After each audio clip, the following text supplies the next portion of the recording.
Hello guys, তোমরা কেমন আছো? আশা করি খুব ভালো আছো, সুস্থ আছো। তো আমিও ভালো আছি। আমি আজকে নতুন একটা ব্লগ ভিডিও নিয়ে চলে আসলাম। তো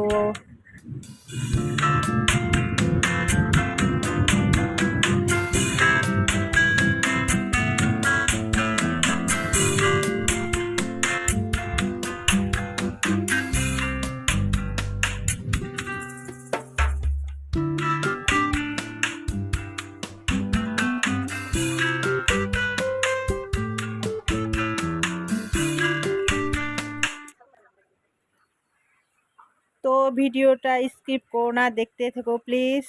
আর আমার পাশে থেকো। আমার ভিডিও যদি ভালো লেগে থাকে তো লাইক কমেন্ট শেয়ার করে দিও প্লিজ বন্ধুরা।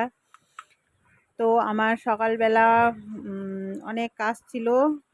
ওই যে এর আগের ভিডিওটা দেখতে পেলে যে হচ্ছে কতটা অগোছালো হয়েছিল। বাড়িঘর সারলাম, সারার পরে বিছনা কাঁথা সব তুললাম, বাড়িঘরটা পুরো পরিষ্কার করে নেওয়ার পরে এই যে কতটা বাসন।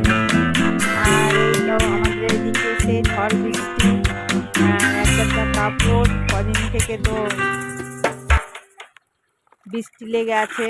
তো এখন অনেকটা কাপড় আছে, বের করেছি ভিজানোর জন্য। তো সেগুলোই এখন সাপে ভেজাবো আর কি। তো ভিজিয়ে নিচ্ছি। তো বন্ধুরা, আমাদের এদিকে বৃষ্টি হচ্ছে খুবই। তোমাদের ওদিকে বৃষ্টি হচ্ছে কি হচ্ছে না জানিও। বাড়ি ঘর তো খিটখিট করছে আমাদের, মানে ভালো লাগে না। তো কিছু করার নেই, থাকতেই হবে। তো এখন সাপ ভিজিয়ে নিচ্ছি। আর অনেকটা বিছনা চাদর অনেক কিছু সব ভিজিয়েছিলাম, মানে ভিজাচ্ছিলাম আর কি।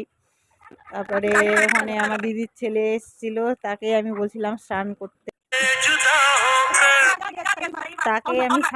বলছিলাম, তো স্নান করছে আর কি।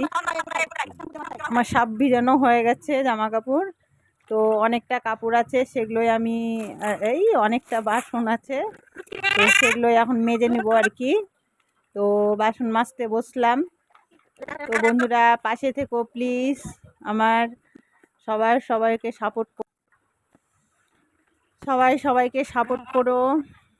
আর হচ্ছে বাসন মেজে নিচ্ছি এখন। তো মানে অনেকটা বাসন আছে, সেগুলো মাজতে বসলাম।